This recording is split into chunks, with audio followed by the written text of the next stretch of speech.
This is the Eat Well, Think Well, Live Well podcast. I'm Lisa Salisbury, and this is episode 91, Midlife Fat Loss and Brain Health Principles with Barbie Boules. I had someone ask me this past weekend what my favorite episode was for her to know where to start with on the podcast. And I thought, it's not published yet because this is my new favorite episode. Barbie Boules, aka the Cognition Dietitian, lays out the 4 pillars of fat loss specifically for the midlife woman and tells us what's different and what's not in that time. We shift gears midway and get into brain health and how to really prevent cognitive decline as much as we can. You'll be fascinated to hear, as I was, how much overlap there is on these two seemingly unrelated topics. Stay to the end because she gives the best last tidbit to wrap it up. Welcome to Eat Well, Think Well, Live Well, the podcast for women who want to lose weight but are tired of counting and calculating all the food. I'm your host, Lisa Salisbury. I'm a certified health and weight loss coach and life coach, and most importantly, a recovered chronic dieter. I'll teach you to figure out why you are eating when you aren't hungry instead of worrying so much about what you are eating. I'm delighted to have Barbie Boules here with us today. She's a registered dietitian and specifically focuses on taking care of your brain, which I absolutely love. So welcome, Barbie. Please tell us all about what you do and how you came into this space. I would love that. Oh, thank you. Well, first of all, thank you for inviting me and helping me spread the word about women's brain health, particularly in the menopause transition. It's a really crucial time for us to start paying attention. So I really appreciate you having me. I am, like you said, a registered dietitian, and I have been for about 25 years in private practice. And, my practice is always focused on women, but over time with my own evolution as, getting older, and the new challenges that come up, it has evolved. My practice has. And when I turned probably around 43, I started to really home in on the metabolic changes that happen with the menopause transition. Then, of course, understanding how that impacts the brain came a couple of years later. So now it really is, my focus really is Alzheimer's in particular, risk reduction, and women's metabolic health, because our metabolic health is the foundation of our brain health. There are lots of other things that play in too, and a few that have absolutely nothing to do with nutrition or lifestyle that are really important for brain health. And we can get into that if you'd like. But that's sort of the evolution of how I've come to be where I am right now. Okay, perfect. Let's start with the definition of metabolic health. Yeah. I think that seems like foundational for your work, and I think is maybe a little misunderstood. Absolutely. Yes. Usually, thank you for asking. Usually when people hear the word metabolism, what they're thinking about is metabolic rate or how many calories you burn in a 24-hour period. That's mostly what people associate. Well, and also, just that, does that help me lose weight? That's right, always, exactly. Right, women's exactly. question. Yeah, exactly. We think about our weight when we hear the word metabolism, but metabolism is actually how your body uses the energy that you give it to perform its daily functions. So all of the food that you intake, everything that you provide your body with, and then how efficient is your body at taking all of that energy and using it in appropriate ways. That is your metabolism. It's essentially all of the functions that keep you alive using the food that you've consumed. Metabolic health is represented by blood pressure, blood sugar control, your lipids, so your cholesterol and triglycerides, and your body composition.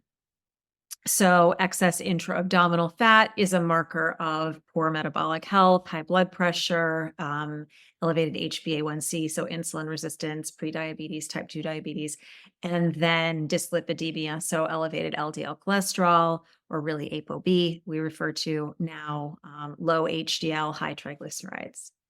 Did that answer? Yes, I think that there's going to be some Googling on the part of the listener. I am more than happy to piece apart any of that. It's just more, I love hearing that though, because it's just way more than the calories you burn, which is, I think, what people think of as, their metabolism. It's just so much more. Your metabolic health affects so many systems. It's what keeps you alive. It's far more than just, your weight. Mm-hmm. Yeah. So let's talk about this menopause transition. Many of my Hmm. listeners, I believe, are in this transition, and Hmm. I think what's surprising. Let me just say that your hormones do start to decrease somewhere around the age of 30 because that's when Hmm. we. So all of those things that were happening to me at like 35, I had no idea were part of possible coming into perimenopause. So, as young as you might be, you're either on the cusp if you're a listener Hmm. in that age range, or you're in the 40s and 50s and experiencing it. So, I think this is Hmm. just it's important to every woman. But let's talk about a little bit of the principles of fat loss during this menopause transition because Hmm. it's I think getting a lot of good press right now, menopause Hmm. itself, but Yeah. there's so much out there that's like, well, if you just balance your hormones, you're just going Hmm. to be able to drop that weight right off. And Hmm. you and I both know that's not the way it is. So Right. I feel like some things that are going to be the same for the menopausal or premenopausal woman as they are for, the 20-year-old or the 75-year-old, and then there's going Hmm. to be some differences. So let's get into Hmm. some of that. Yeah. So, as you alluded to, the menopause transition, otherwise known as perimenopause, but the menopause transition is becoming the favored term, begins with this erraticism in estrogen and decline in progesterone, and then ultimate decline of both with being postmenopausal. And it's usually between 4 to 5 years, but it can be as much as 10. So if you're in your late 30s and you're starting to feel certain things, hot flashes, vaginal dryness, poor sleep, but the very first indication is that your periods are becoming irregular. But for people who have irregular periods to begin with, that might not be a great, classic sign. Also, I have a Mirena IUD right now. And Okay, so so you wouldn't I really, a lot yeah. of times didn't cycle. And I thought, well, that's because of the Mirena. But now that I'm really tracking it, I'm like, oh, no, I do cycle. It's just sometimes 17 days and sometimes 48 days, which is fun. Hmm. Yeah. Yeah. And those changes for many women, it's menstruation cycles getting closer together. And for many women, it's farther apart. And for some women, it's all over the place. But that for women who aren't using hormonal birth control and who have always had regular cycles, that's one of the first indications. And then as you progress, more symptoms. And it is this erraticism, this high, low, high, low, high, low with the estrogen, which is what causes a lot of the Mhm. discomfort that we can experience. But also with this decline in estrogen and progesterone, we lose a lot of the metabolic protection that we had in our teens, 20s, and 30s, early 30s. And that can impact our metabolic health in terms of our blood pressure. It can be higher, our blood sugar. We can have less control. Our elevated LDL is new for a lot of women, even if they've always been healthy and haven't changed anything about the way that they've eaten. Elevated LDL can happen. And of course, one of the things that happens with a decline in estrogen is a redistribution of fat to the belly. So even if you don't gain any weight, the fat from your butt, hips, thighs, arms, face, can start to accumulate in the belly area, and any new fat is going to favor that area.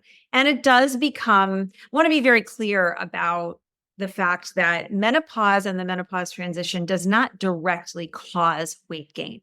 It creates an environment where fat gain is more likely because it's easier to get into a calorie surplus, meaning it's easier to be consuming more calories than our body needs to thrive. And that will end up as excess fat. And this can happen because of that decline in muscle mass, which does begin at age 30, between 30 and 35. But by the time you're 50, unless you've been consuming enough protein and strength training, you will have lost a significant amount of muscle. That's going to change your metabolic rate, not favorably.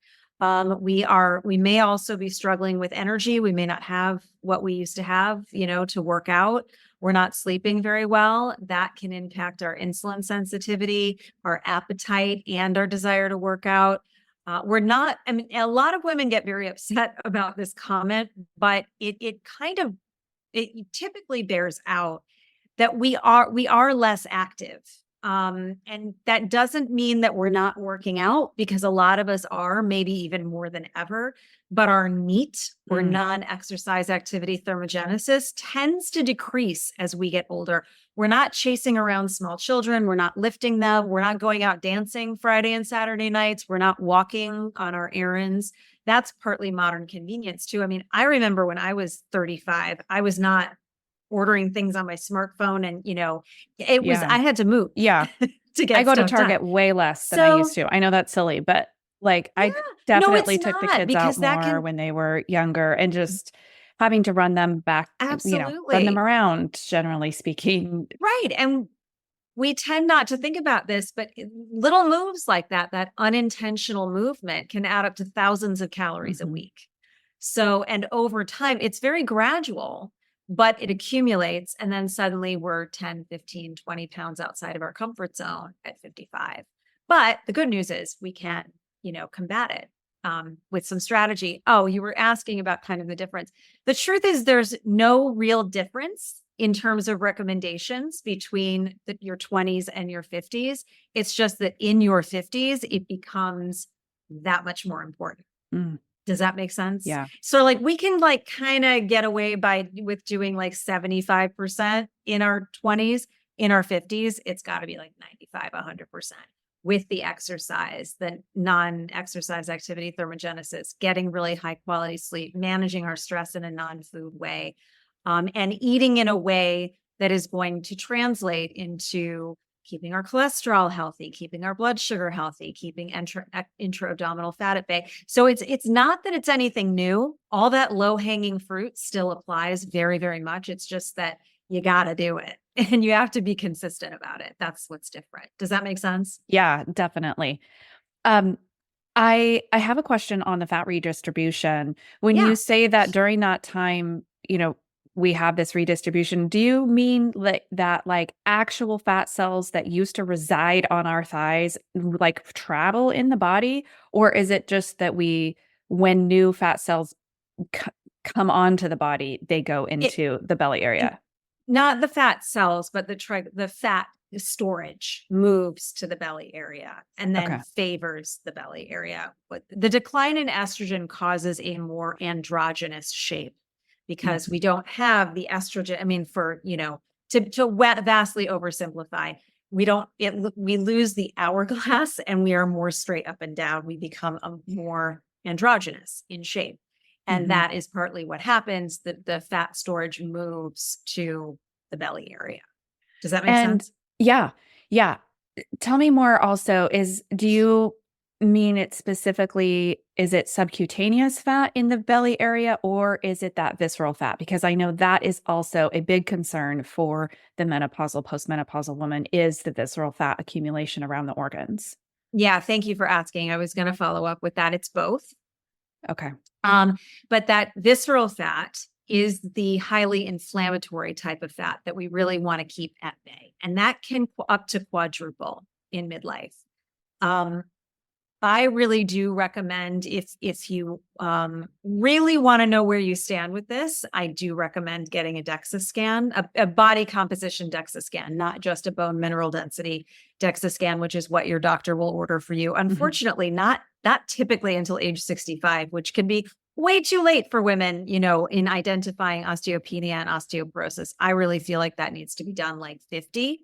But body composition DEXA scan, you can just Google it. They're, all over the place. Typically costs about $100. It's a tiny bit of radiation, kind of like a dental x-ray, but it can tell you your body fat distribution and body fat percentage. And most of them will also tell you roughly your visceral fat. It's not perfect, like down to the ounce, but it's good enough to let you know, are you way outside of where you should be in terms of, having good metabolic health. So yeah, it's that visceral fat that's the main concern, metabolically speaking. Yeah.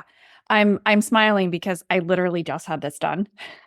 Oh, a And DEXA. Okay. yes, I found there's a DEXA fit close by me, and I actually am having the owner on the podcast in a couple of weeks. Oh, and so great. that'll be a great follow-up to this conversation, because they certainly make it seem like they're measuring the visceral fat to the ounce, because it was like 0.5, blah, blah, blah. Like it was But I thought those kinds of tests also are the kinds that can be compared to themselves.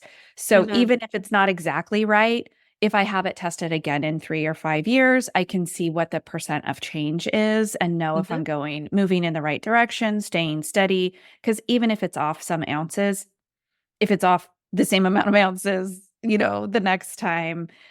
But yeah, I do think it's really interesting because I take my mom to all of her doctor appointments. With my podcast listeners know I talk about all the time. But we were talking about a DEXA scan for her. She's in her Mhm. late 70s.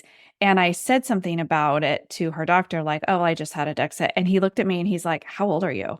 And it was like super judgy, like, why would you bother to do that? Mhm. And I'm like, well, I'm 48, but I wasn't really checking on the bone The density as bones. much Yeah. as, the other body composition part, and the visceral fat was something I was Right. really interested in learning about. So yeah, I totally recommend that. Yeah, and I Oh, agree with you about watching trends because we're yeah. each physiologically unique. So we can't even really say with absolute certainty what percent body fat is quote healthy, but you really need to be comparing yourself against yourself. I mean, sure, there are parameters for sure, Hmm. Hmm. but what the threshold is on the high and low end, no one can say with absolute certainty. But as minimal as visceral fat as you can possibly get, and to just be looking at trends over time. Two things about DEXA. You want to be well hydrated, not overhydrated, but well hydrated for sure. And also, it is going to depend on the skill of the technician a little Oh, bit too. interesting. Okay. So just, making sure that you've got someone who's really looking at what they're doing, not kind of like talking to you while they're, you know what I mean? Like really Okay. make sure, even if you have to say, hey, listen, can we just like do the test and chat afterwards? You know what I mean? You really want to focus. So that's all, that's what I want to say about that. But yeah, I think it's a great idea, especially as a baseline. Yeah, perfect. Okay, I'm going to go back, rewind a little bit. When we were talking about the principles of fat loss, you said, it's all that low hanging fruit. Yeah. Let's detail out what that low The- hanging fruit is, because I am just constantly hammering on things like there aren't hacks for weight loss. right. Right. There are just core principles, and they're actually well known across the board. And Yeah. every diet you've ever been on is feeding on those core principles, but also feeding on your insecurities Mhm. and trying to make you think it's easier than it is, but it is simple, right? Yeah. So tell us, what would you consider the low-hanging fruit for weight loss or fat loss? So obviously there's the nutrition piece. Can't get around that piece. But you are far better off going slowly than trying to go too rapidly for lots of reasons. But the primary being it's not going to be sustainable and you're wasting time. You are just wasting a giant chunk of time. If you try to go down to like a 1200 calorie diet or something, you're not going to be able to sustain that and you will regain the weight. Secondly, rapid weight loss also causes muscle loss, and that's Mhm. antithetical to a healthy body composition and healthy blood sugar metabolism and being strong and functional independence and all the things that we want later on in life. So, what I always tell people is give yourself a year at least, and if it's significant amount of weight, maybe 2 years. Stop trying to do the 6 weeks to your summer body because it's just never going to work. Forget about the timeline Yeah. and just approach it as if what you're really concerned about is your health and not just your physical appearance. I am all about women looking like whatever they want to look like and rocking bikinis. I'm all about it. I don't have anything against that whatsoever. But you'll get there a lot faster in the long run if what you're focused on is the health of your brain, healthy blood sugar, healthy lipids, and healthy blood pressure. And really, like, if it takes you a year and what you've learned in that year is how to Yeah, maintain right. that, those lifestyle So far things, ahead. yeah, Yeah. you're really like, enjoy it then for the rest of your life, because once you Yeah. learn to change your lifestyle instead of going on that 6-week diet and then going back to what you were doing, you're just not gaining anything that way. I'm always like, Exactly. we're aiming to eat like your future self who maintains her weight. Let's eat like she does. Let's aim Exactly. towards that goal, and then you're way ahead. way ahead. And you don't even have to, some people want to, and it works for them and it is sustainable, but you don't have to majorly overhaul your diet. You could just No. eat less of what you're eating right now. You could change absolutely nothing about what goes on your plate, but just Mhm. eat less of it. Or you could make more nutrient dense choices or include more plants or whatever you want to do. But it can be that simple as just Mhm. eating maybe 75% of what you're currently eating. So there's the nutrition, and we can get super detailed and go down a lot of rabbit holes with that if we want to, but just basically the nutrition piece cannot be avoided. It's super important, not only to your body composition, fat loss, but also your long-term health. Exercise obviously is key. It's not going to be enough all by itself, especially if significant fat loss is what you're desiring, but it is certainly crucial for maintenance and for your health, for your metabolic health. And we need both. We need both cardio and strength training. And about 150 minutes of zone 2 cardio a week is what I recommend. And about 70 minutes of strength training is what I recommend. And then sprinkle in some high intensity, maybe 30 minutes a week total. We need about twice as much cardio as strength training in terms of minutes. Okay. Okay. Uh, that's what the research tells us about metabolic health. And cardio is what's best for reducing visceral fat. Perfect. So sleep. We need to sleep better. And that can become such an issue in the menopause transition because with that loss of estrogen, we start sleeping not as well, not as deeply, not as restfully. And there's a strong link, very interesting study came out last year after just 6 weeks of, actually, it's really in one night. We are less insulin sensitive if we have slept poorly. Now, insulin sensitivity is something that can be transient unless there's actual metabolic illness, poor sleep, eating too much in one sitting, late at Mhm. night. These are all transient situations where we can be less insulin sensitive, but poor sleep is one of them. Part of what happens then is you have an increased desire for carb and fat combination type foods. Yeah. So Yeah. you're going to have more cravings on days when you don't sleep well. You just are. That's absolutely true. You're hungrier, you're less insulin sensitive, maybe you don't have the energy to exercise. And so it's just kind of this snowball effect, not to mention the fact that sleep is absolutely crucial for the hygiene of your brain. So sleep is important. And then managing stress in a non-food way, non-food, non-booze way, right? Because we all have stress. There's really no way around it, but we can learn to effectively manage it. And it's especially important if fat loss is a goal to do that in a way that doesn't require food or booze. I love the way you say that. Yeah. Managing stress in a non-food way. And it's just another way to talk about like the way I coach my clients. Like we're Mhm. way more worried about why you're eating when you're not hungry rather than Mhm. what you're eating, because it's the why, it's that stress, it's that emotion, it's what is going on for you that is driving Mhm. you to, just driving you to the pantry when you're not hungry. Exactly. And so I've always thought of it and talked about it and taught about it as 4 pillars. So nutrition, sleep, exercise, and managing stress. Mm, perfect. Each is equally important. I think of it like a table with 4 legs. If any one of these legs is weak, we're not going to be in optimal health. Everything's going to be a little bit shaky because they all impact one another as well. And yeah, that sounds like a lot, especially to someone who kind of everything's a hot mess, which it is for a lot of women, particularly women in midlife. But Mhm. start small, start with the thing that you think is going to have the biggest impact. For a lot of the women that I have worked with, that is stress. Oh, Making okay. sure we've got the stress piece. Yeah, because if you're stressed and you're using food or alcohol, exercise is not going to be very efficient. You're probably eating things that aren't really in alignment with your goals. And if it's alcohol, you're not going to be sleeping well. So, just getting a handle on stress is usually the most important thing if it's an issue, or the first move if it's an issue. Okay. Those are amazing. I'm like taking notes, like thinking I'm going Yeah, to ask you more questions, but I don't think, that's I think great. you covered it.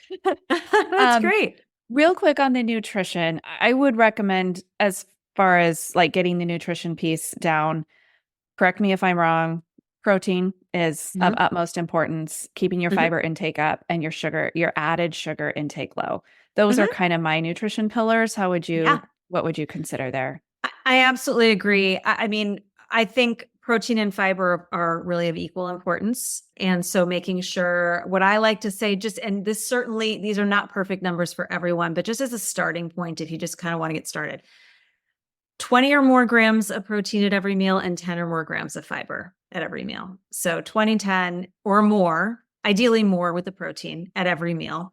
Prioritizing that when you fix a plate for yourself or you're planning a meal, get those in there first. And then I like to always include leafy greens and some color. That's part of your fiber intake, but leafy greens and color is super important for phytonutrients and disease-fighting properties, brain health. And what we can't get, and I don't know why calorie has become a dirty word. It's so bizarre to me. I actually, that's not entirely true. I think I do know why. And, for so long, it's the 70s, 80s, and most of the 90s, diet culture was rampant and it was really toxic. And I mean, it still is in many ways, but, just really telling people they needed to be as thin as possible, not really concerned about strength or health, just thinness. And this whole kind of anti-diet, let's not talk about calories, backlash just kind of swung too far in the opposite direction. And then you've got a whole bunch of people who are trying to sell their own diets and they know people don't want a calorie count or think about calories. And so they're pretending calories don't matter. And the fact of the matter is calories in, calories out is the foundation of your body weight. That's all there is to it. You can't argue with thermodynamics. No, you cannot. And so, what I generally recommend for women who are, trying to or starting a fat loss journey or in the midst of one, but it's not going all that well, is take the time to use just use an online calculator to calculate your calorie needs. It's not going to be perfect. You have to experiment. You have to take a month or two and see, does this actually work? Do I need to drop it lower? Can I, go higher? But then what I recommend is using a tracking app.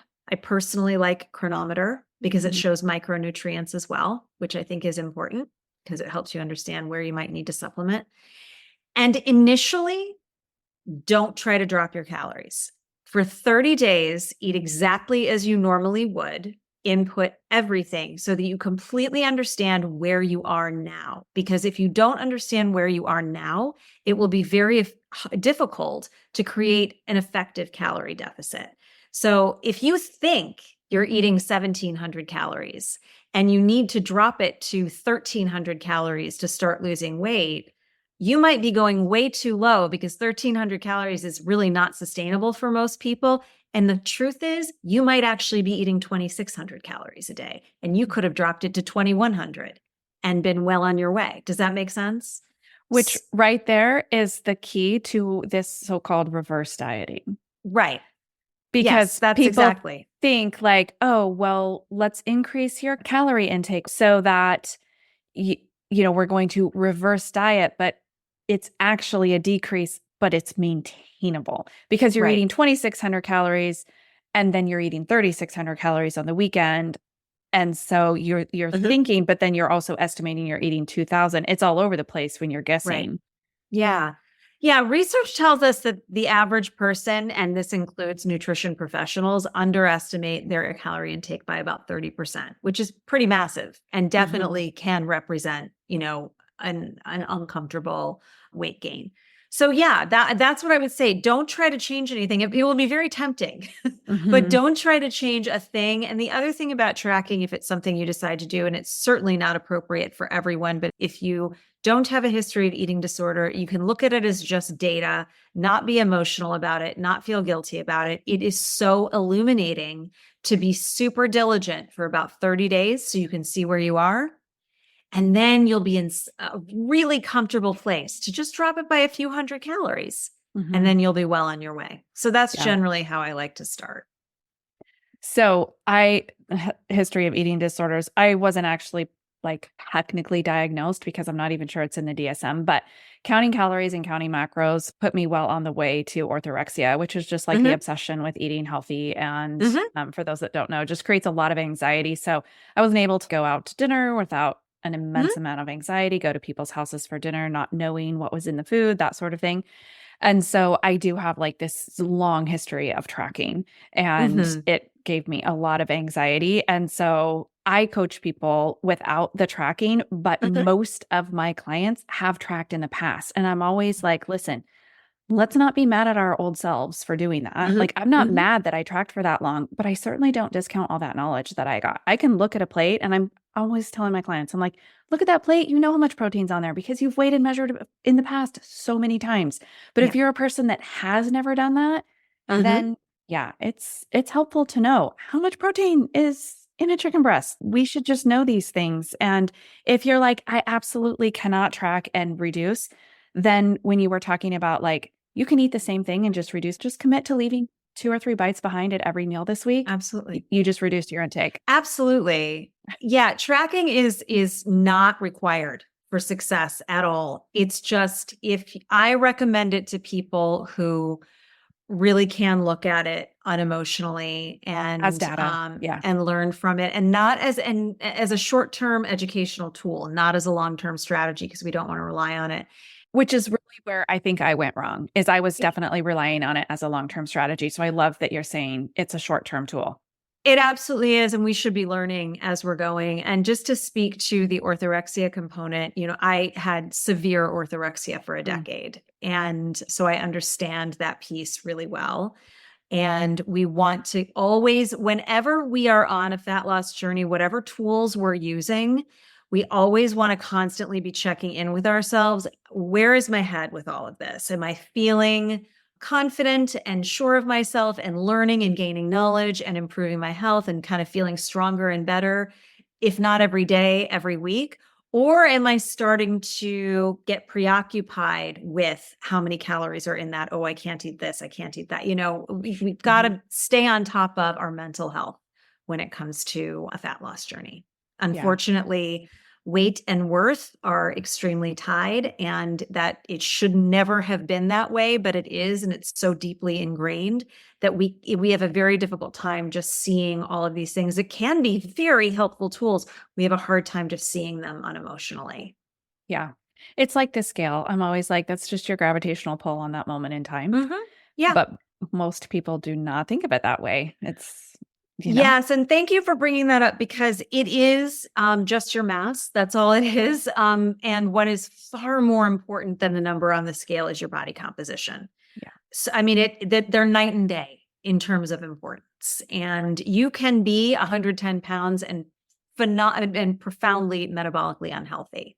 So it's really important to maintain your muscle mass and minimize intra-abdominal fat. Those are the two things about your body composition that you do want to stay on top of, but not get Yeah. obsessed about. Perfect. Okay. I want to definitely talk a little bit more about protecting our brains because Yeah. that is so much your specialty. So let's shift away from the nutrition and the weight loss piece and really think about our brains. This has been Yeah. on my mind pretty consistently. Dementia runs in my family in my mom's side, and I see my mom forgetting things frequently, memory issues. And then I see myself forgetting things and I get really afraid because I'm like, how did I just forget that word? I was describing the Star Wars ride at Disneyland and I could not come up with the word for their weapons, right? Mhm. What are those called? Mhm. What are they The called? The lightsabers. lightsabers. I couldn't come up with the word lightsaber. And my kids have watched Star Wars. I mean, I've watched Star Wars since the 80s. Like, how did I not know that word? It just sticks in my mind. Like, how did I forget that word? And every time I forget something, I get really Nervous. anxious. I get nervous about it. And so Yeah. I worry about how to protect my brain. And then I wonder, but what's normal? What Right. is normal? Like, there's a normal amount of forgetting, right? Please tell me Yeah. yes. Oh, yeah, of course. Of course. And there's a spectrum to normal, and it's going to depend on you. Again, this is where you are your baseline. You can't compare yourself to your friends or anyone else. So that said, in the menopause transition, the brain is rich with estrogen receptors. And as we start to lose estrogen and its impact, the communication within our brain struggles and suffers, at least for a little while. Usually what happens postmenopausally is that there's a leveling off, and I don't want to say we return to exactly 25 years old and that speed, that lightning speed, function, but it definitely doesn't feel like it does in terms of the brain fog and the forgetfulness and the lack of concentration in those years when the estrogen is up and down and up and down. So there is certainly a normal amount of forgetfulness, lack of concentration. Walking into a room and having no idea why you're there is super classic. Putting things in weird places, not being able to think of a word that you've said a million times. That, I'm not saying we ignore it entirely. Like, sit and think, like, okay, am I able to usually communicate normally, problem solve? I had a client who said to me, I'm really worried because she worked in an office building where she needed her ID to check out. And she's like, every day this week, I have forgotten to bring my ID. I usually just put it on and I leave, and I've gotten almost out the door and they won't let me out and she's like, I've never forgotten it. And it's just this week. And I said, okay, but did you know what to do? Did you know how to go back and get it? And she said, well, of course. And I said, then we don't want to worry about that. Do you know what I mean? Like, it's not, Yeah. it's more the problem solving stuff. And the thing about the problem solving stuff is the person in it doesn't always see it. You're not going to be the best recognizer of that. It's usually when people around you are starting to say, people who know you well, are starting to say, are you okay? Or, normally you would have known what to do here. Are you feeling all right? Have you been sleeping all right? That's when you would probably want to go to your doctor and have a cognitive evaluation, which only takes like 30 minutes. It's not a big deal. And then if he or she is concerned, maybe see a neurologist, MRI, neuropsych testing.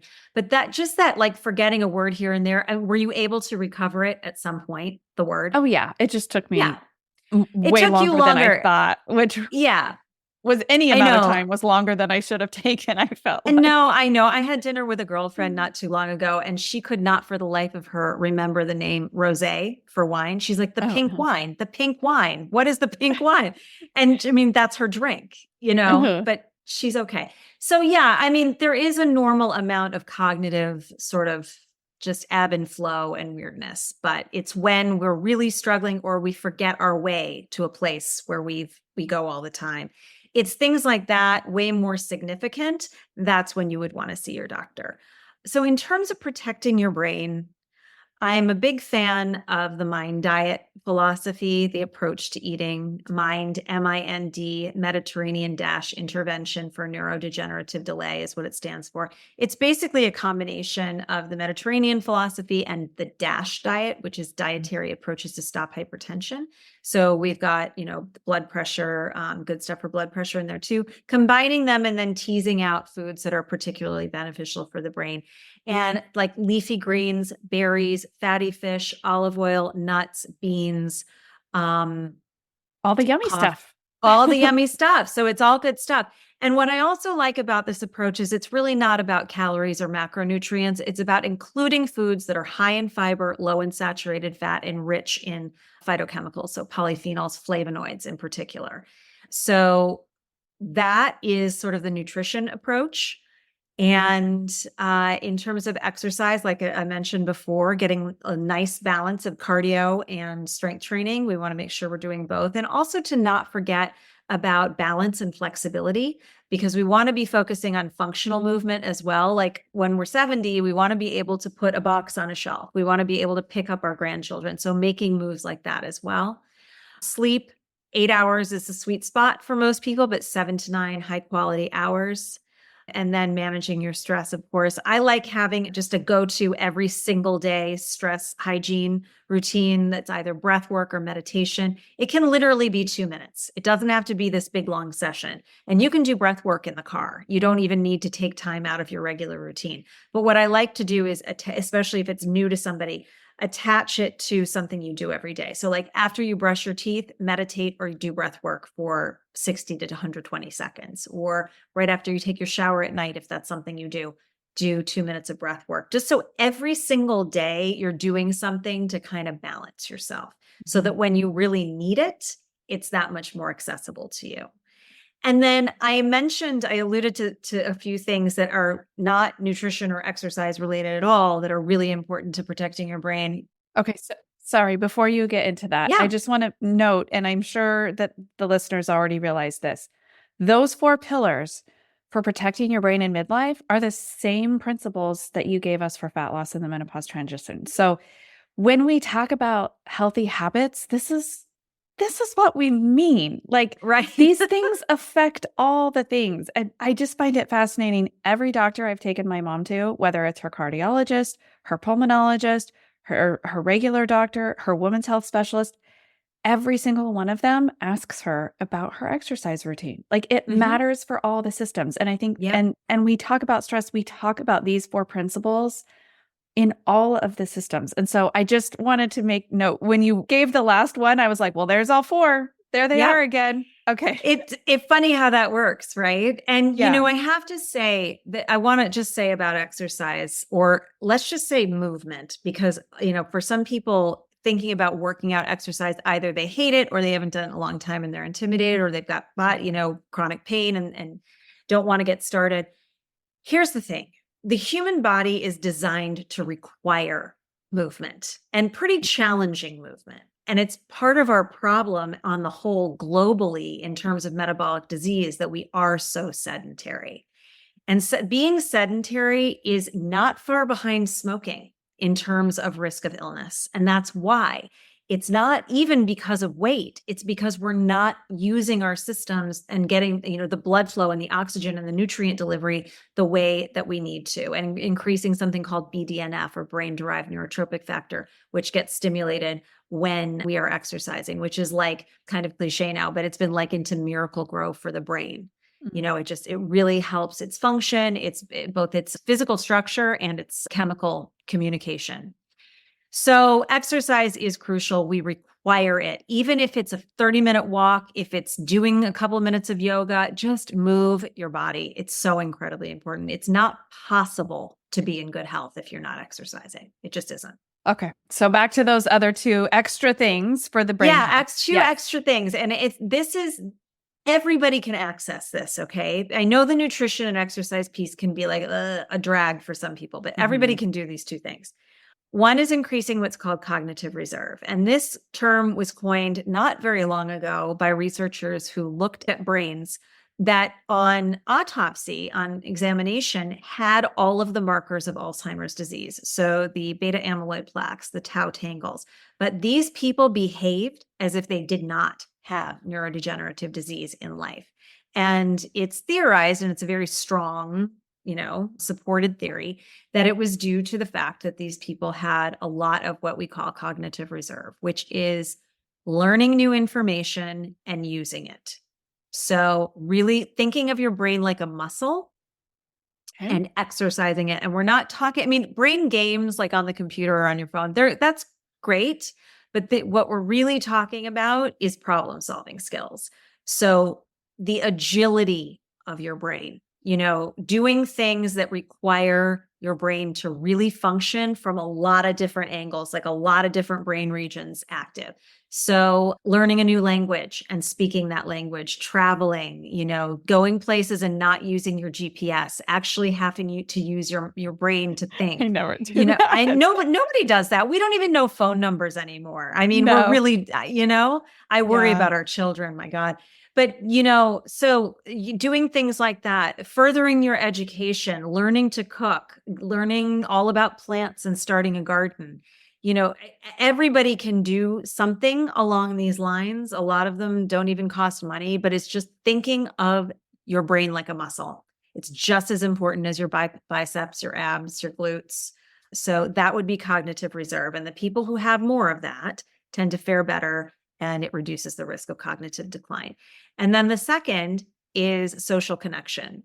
And this doesn't mean being the life of the party or having a million friends. It means being in safe, healthy, give and take, stimulating relationships. And ideally a variety of relationships. So maybe you have your partner, maybe you have your children, you have friends, you have community or church, you have work. so that your brain is being stimulated in different ways. You're having different kinds of conversations. You're solving different problems. You're navigating relationships in ways that challenge your brain. We know our children are really good at challenging us, right? If we have them on, and sometimes our partner and work. But do you see what I'm saying? So Yeah. all of this is about really keeping your brain active and alive. And, retirement, like complete retirement, is one of the worst things that we can do. So if you're getting close to the age where you're thinking about, transitioning to something else, transition to something else. And I don't necessarily mean earning an income, but whatever you want, but stay stimulated. Make sense? Yeah. There's the old adage, we don't stop moving because we grow old, but we grow old because we stop moving, Yes. And just it's the that. same thing with your brain. It Yeah. starts to, imagine, and this is part of the reason. Oh, I want to say this too. Take care of your ears, eyes, and mouth. There's a Oh, more. hugely strong association between hearing loss and dementia. And it's not exactly known why, but again, it's theorized because of inappropriate or lack of stimulation.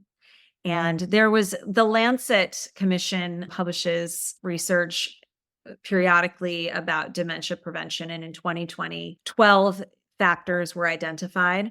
I have a post on this on Instagram throughout the life cycle. And it all added up. Like if you could eliminate all 12 of these factors, you could reduce your risk of dementia by 40%. And the strongest factor, and maybe because it was from early life, was hearing loss. It was 8% of the 40%. So if you have hearing loss, obviously that can be genetic, that can be because of an injury, that can be because of, I don't know, you were a major concert goer in your teens, whatever. But do something about it is what I'm saying. Wear a hearing aid, get it tested, make sure that you're staying on top of keeping your hearing. Okay. So even if you have hearing loss, a hearing aid, a device can keep you help mitigate the risk. Mitigate. Yeah. Okay. Interesting. Is part of staying engaged with. Yeah. Especially because people who have hearing loss become sort of more socially distant. So that's probably a big part of it too. Same thing with your eyes, your vision. If you have vision issues, do whatever you can to, wear your glasses, get your contacts, exercise your eyeballs, do things that are going to maintain good eyesight. And oral health. Oral health is a risk factor for lots of diseases. And so making sure that you're staying on top of those dental visits. For women in midlife, we should be seeing our dentist like 3 times a year for cleanings. And then any issues that come up. Wow. That was a lot. No, it's so good. It's so good. And I think a lot of us don't connect those things. But obviously, when you're thinking about this cognitive reserve as well as the social connection, if we can't hear what's going on, if we can't see and participate, it's going to make it a lot more difficult. And even if you are in that situation, macular degeneration runs in my family, and my great-grandmother had macular degeneration my whole growing up years. She passed away when she was 100 when I was a junior in high school. So I actually knew her really well. She lived less than a mile from us. We rode our bikes and visited her very often. Great. Yeah. And I'm thinking about her and I think, how did she stay so sharp? And she didn't let her vision loss keep her from interacting with us. She still tried to even watch what she called her program, which was General Hospital. And I love it. She just turned it up loud and listened to the voices and looked out of the side of her eye where she could see. So she really stayed engaged despite her eye impairment, and even cooked her own breakfast and lunch, fixed herself meals as much as she could. So she's such a great example to me. I'm so glad you had that story to share, because that's exactly what I'm talking about. We are all going to bring risk factors to dementia, neurodegeneration. We all have some risk factors. It's just how many boxes are you ticking, Right. And to not let whatever, risk factors we may have get in our way to the degree that we can do something about it. And that's exactly it. Just push on through and do what you can, because it will make a difference. Well, and just thinking about those autopsies where it looks like they have Alzheimer's, but they don't. So we aren't doomed. We aren't destined to have that, even if it does run strongly in your family as it does with mine. Right. And the only other thing I want to say about that in terms of, potential genetic predisposition, it's not like I think everyone should run out and get tested for the ApoE gene, the ApoE4 gene, but the ApoE is a gene that we can have 6 different combinations of alleles. And so there's ApoE2, ApoE3, and ApoE4. And ApoE2 is protective against dementia. ApoE3, which is what most of us have, is neutral. And then there's ApoE4, which can confer risk. And you inherit 1 copy of your ApoE alleles from each parent. So you will have 2 ApoEs, and you could have a 3 and a 4, you could have a 3 and a 3, you could have a 2 and a 2, but that's extremely rare. Again, most people have a 3-3. But if you have 1-4, you have a 2 to 3 times increased risk of Alzheimer's. If you have 2 4s, you have an 8 to 12 times increased risk of Alzheimer's. So again, it's not like I think everyone should be screened for this, but if your mom has Alzheimer's, your grandma has Alzheimer's, that, there's kind of a lot of it, it might be a good idea for you to have your alleles tested, because if you do have a 4 or 2 4s, it's not that you can change that, but you know that you are someone who needs to give extra attention to certain areas, particularly your LDL cholesterol. And how do you get that tested? I'm sure that's beyond just like 23andMe test. No, actually, 23andMe tests for it. Oh, really? Yeah. I mean, that's probably one of the most accessible ways. Yeah. Yeah. It doesn't tell you what your alleles are if you don't have a 4, but it tells you if you have 1 or 2 4s. Oh, okay. Where can you get it? Like Otherwise, other than 23andMe, you can just get it and order through your doctor. Oh, okay. It's usually around $50, but I've seen it be as much as $400. I think it just depends on, your lab. But if you are already doing 23andMe, and it's not one of the things that you have to pay extra for. Okay, good. Mm-hmm. That seems to be one of those like pretty accessible ones, but it doesn't seem like it has quite as much information as you might want. Yeah. Yeah. Okay. And also, if you do have a 4 or 2, have the conversation with your doctor. Don't just start worrying. If you are somebody here's what I'll say. If you are someone for whom, kind of like we were talking about earlier, if it's just going to increase your anxiety, don't bother, because it's not like knowing is going to make this big dramatic difference. But if you're somebody for whom it will motivate you to truly stay on top of, in particular, what we know so far is you've got to really be mindful about your lipids. If it's going to motivate you to do that, then it would be worth testing. But if it's just going to freak you out, don't bother. Yeah, that's good advice. Know yourself. Yeah, exactly. Yeah. Always. Okay. Well, this has been absolutely fabulous. I can't wait to put this published. I always like to ask my guests if there's anything we miss. Like, if there's any one little tidbit that you always love for people to know, that kind of your mantra, your motto. Since I got to talk about the cognitive reserve, I don't think so. Oftentimes that's missed. But what I will say also is, whatever your, health journey is that you are embarking on, be kind to yourself. Self-compassion always. Nobody's perfect. There's no perfect approach. You're not missing anything by not staying on top of all the latest and new. Everything that you already know is what you just need to be consistent about.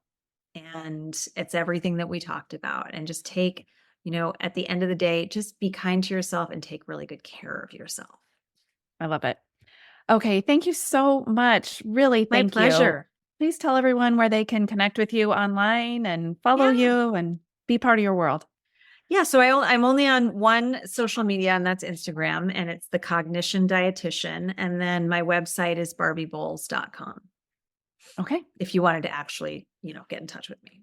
Yeah. We'll put those links in the show notes. Thanks again, Barbie, for your time. Thank you. If this episode has helped you in any way, all I ask is for you to share it. Share it with one friend or share it on your social media. Tag me and I'll give you a shout out. I'd also love for you to leave a 5-star rating on Apple and Spotify and review the show on Apple Podcasts. Have a great week. And as always, thanks for listening to the Eat Well, Think Well, Live Well podcast.